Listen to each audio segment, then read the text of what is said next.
When we think of hell in the Bible, we quickly look to the story of Lazarus and the rich man to inform us of our post-mortem state for the unbeliever. But I think this is an erroneous approach. Because as we know, this story takes place in Hades, and Hades is not the final judgment. So what do we make of the story of Lazarus and the rich man? The story has informed much of what we believe about the afterlife. But the question is, should it? As we know the story of Lazarus and the rich man, Lazarus being a beggar outside of the walls of the rich man, and both die and both go to Hades. But in this story, the rich man is in the side where there is torment, and across a great chasm, Lazarus is at Abraham's table with Abraham in a place more akin to paradise. And there's a conversation that goes on where the rich man begs for water for Lazarus to give him some water, just a drop onto his tongue. And then when they can't do that, then he asks if Lazarus can at least go back and warn his brothers.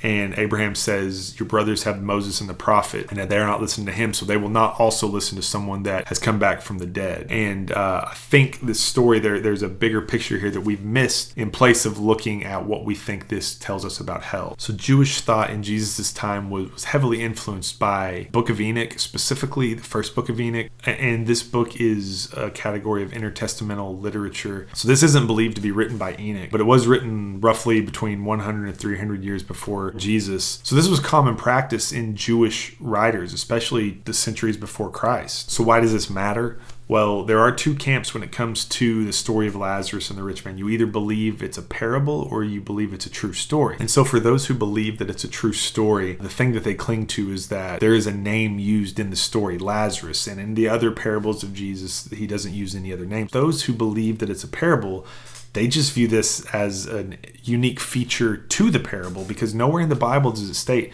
that a parable must contain nameless figures. It's just something we've decided because the majority of parables don't have names. But what makes this also feel like a parable is that references to the dead being carried by angels into Abraham's bosom, or the dead communicating from across this great divide in paradise as a place in flames, are all concepts that are found in the Talmud. And these Jewish ideas come from earlier pagan concepts, both Greek and Egyptian. And we know that this concept of the afterlife isn't something that we find in the Old Testament. It seems that it just comes from this pagan mythology that influenced Jews at that time. So many scholars believe that Jesus was telling this rabbinic story because it would have been something familiar to those that were listening. As Craig Bloomberg wrote, one of the most misinterpreted of Jesus' parables is the story of the rich man and Lazarus, which has been used repeatedly to provide in great detail a realistic depiction of life after death. In fact, the picture of the rich man in Sheol and Lazarus in Abraham's bosom is separated by a chasm, but able to call to each other across. It is paralleled by popular Jewish and Egyptian folk tales. Jesus may have simply adopted well-known imagery, then adapted it in a new and surprising way. So if the parable isn't meant to depict the afterlife, what is it meant to depict? Well, in the first century Jewish mind, they would have viewed the rich man as a symbol of God's blessing, whereas the poor man would have been interpreted as a curse from God. So with the roles being reversed in Hades, this would have illustrated a lesson that God doesn't judge people based on the standards of the way men judge. And just because you're rich in life does not mean you're rich towards God. And that's the point, that God judges the heart. And secondly, in the story, the rich man asks for Lazarus to come back from the dead so he can warn his brothers. But Abraham says that they had Moses and the prophets, and not even someone returning from the dead would be enough to turn their hardened hearts. So this was foreshadowing Christ's eventual death and resurrection. And we see that that wasn't even enough to make the mass of Israel repent and turn to God. And so have we gotten the point of the story of the rich man and Lazarus completely wrong all this time? Have we missed the actual point of the parable because we focus too much on what we think it says about the afterlife as opposed to the message about how God judges the intent of people's heart? And it was obviously a parable specifically to the first century Jewish nation, the ones who were rejecting the Messiah.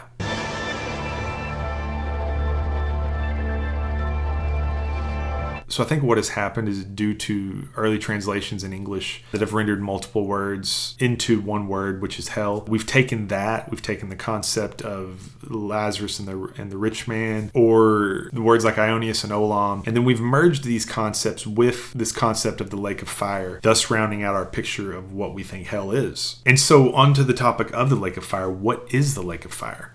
Well, simply put, it is the judgment. But what's the purpose of the judgment? That's the question. What is the purpose of the judgment of the lake of fire, and what is its duration? Is it a literal fire, or is it merely symbolic language speaking of the anguish of judgment? And is the anguish of judgment where there is weeping and gnashing of teeth, is this akin to forcing your child down so you can remove a splinter from their hand while they squirm and scream so they can heal? Or is judgment more like a murderer being sentenced to death by lethal injection? Essentially, do you think judgment is restorative or punitive?